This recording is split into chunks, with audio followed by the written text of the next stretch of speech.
අයිබුවන් සාදරයෙන් පිළිගන්නවා අද අපේ YouTube channel එකට. ඉතින් අද අපි කතා කරන්න බලාපොරොත්තු වෙන්නේ මේ මහද්වීපය හැදුනේ කොහොමද කියලා. එහෙනම් වැඩි කතා නැතුව අපි යමු අපේ වීඩියෝ එකට.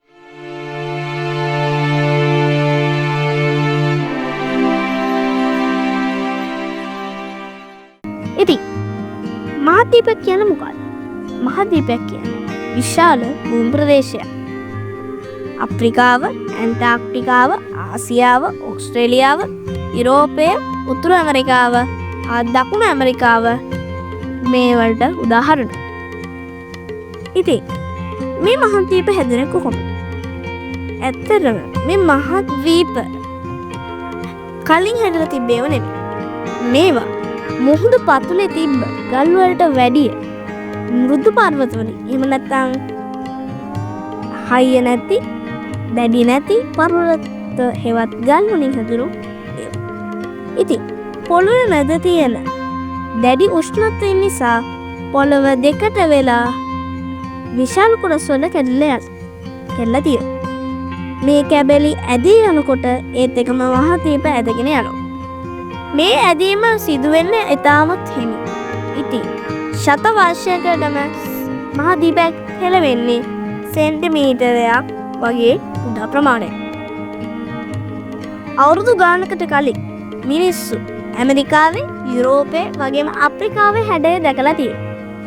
පින්තූර පෙහෙලිකා එකට එකතු කරොත් මහද්වීපයකට පෑහෙනවයි කියලා ඔවුන් තේරුම්ගෙන තියෙනවා.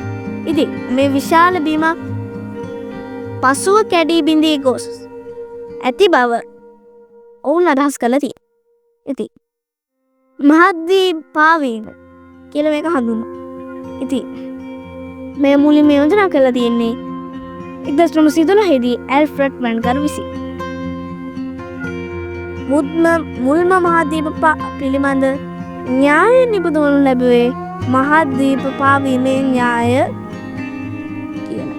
එන හැදී මේ න්‍යායට අනුව අවුරුදු මිලියන් 200කට කලින් එහෙම නැත්නම් කාබන් යුගයේ මහද්වීප පහම එකම භූමි ප්‍රදේශයක් විදියට පිටලා තියෙනවා. මේක හඳුන්වලා තියෙන්නේ පැන්ගේ කියලා. අවුරුදු මිලියන් 125කට කලින් මේ විශාල භූමියේ කොටස් දෙකකට බෙදලා තියෙනවා. ඒ තමයි ලොරේසියා ඒ වගේම ගොන්ඩ්වානාලන්ඩ්. ඉතින් මේ භූමි දෙක ඇදෙන්න අවුරුදු මිලියන 65කට කලින් ලොරේසියා භූමි ප්‍රදේශය උතුරු ඇමරිකාවටයි යුරේසියාවටයි උපත දෙනවා. යුරේසියාව කියන්නේ එතකොට මොකක්ද? යුරේසියාව කියන්නේ ආසියාවයි යුරෝපයයි එකතු කරාම සමහර අය විශ්වාස කරනවා තවත් මහද්වීපයක් හැදෙනවා කියලා. හරි. අපි එන්නේ නැවතත් අපේ මාතෘකාවට. එතකොට ගොන්ඩ්වානාලන්ඩ් කියන භූමි ප්‍රදේශය දකුණු ඇමරිකාව, අප්‍රිකාව, ඕස්ට්‍රේලියාව වගේම ඇන්ටාර්ක්ටිකාවට උපත දෙනවා. සාගරික පරීක්ෂණ කරද්දී මේ බව පැහැදිලි වෙනවා. ෆොසිල පිළිබඳ අධ්‍යයනයේදී මහද්වීප ඇදීමේ න්‍යායයට සරලින වැදගත් තොරතුරු ලබා දුන්නා. ඇන්ටාර්ක්ටිකාව වර්තමාන තත්ත්වයේ දකුණු ද්‍රවයට ඇදෙන්න කලින් මුලින් තිබිලා තියෙන එක උණුසුම්. ඒවා උණුසුම තිබයි කියලා. ෆොසිල නිරීක්ෂණ වලින් අනාවරණය වෙලා තියෙනවා. මේ අනාවරණය කරේ භූ විද්‍යාඥයෝ. අදටත් මහද්වීප ඇදෙමින් පවතිනවා කියලා නූතන පරීක්ෂණ වලින් හෙළි වෙනවා. එහෙනම් ওই විදිහට අද අපේ වීඩියෝ එක අවසන් කරන්නයි මගේ සූදානම. ඉතින් අමතක කරන්න නැතුව අපේ YouTube channel එක subscribe කරන්න. ඒ වගේම මේ වීඩියෝ එක share කරන්න, like කරන්න.